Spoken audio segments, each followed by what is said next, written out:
I want to go to Suresh Manickam, who's the CEO of the Restaurant and Catering Industry Association. I suspect this will impact quite a few of your members, Suresh. How do you respond to this today?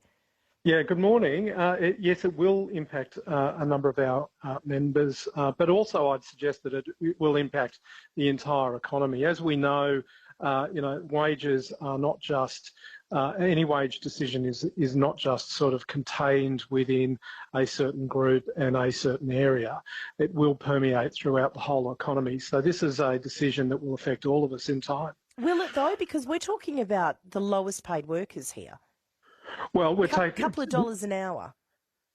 Well, yes, but you have a think about how this has impacted, how a number of wage decisions and inflationary decisions and the like have impacted over the last 12 months or so. So there has been upward pressure in terms of wages, inflation and the like. So our point is that this is not going to be contained.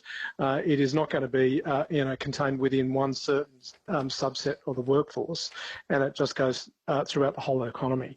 Now, our concern with this is that this has an absolute upward pressure on interest rate and inflation. So this is going to be, I think, a further addition to the cost of living pressures that we're all facing. So in your submission, you were asking for no more than 3%. How did you come to that figure?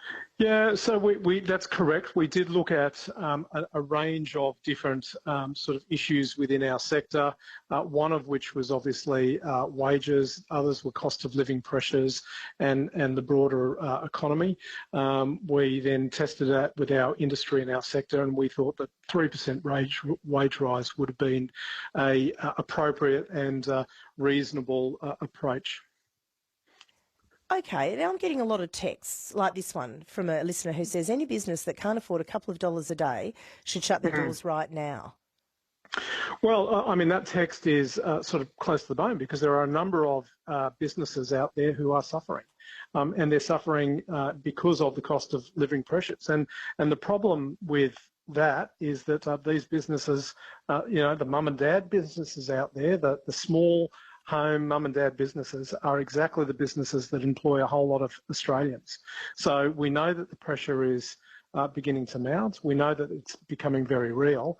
And I'd make this point that in terms of inflation and those pressures, inflation does not discriminate between, whether you're on a high or low salary. It certainly does not discriminate whether you're male or female, and we're all going to cop it.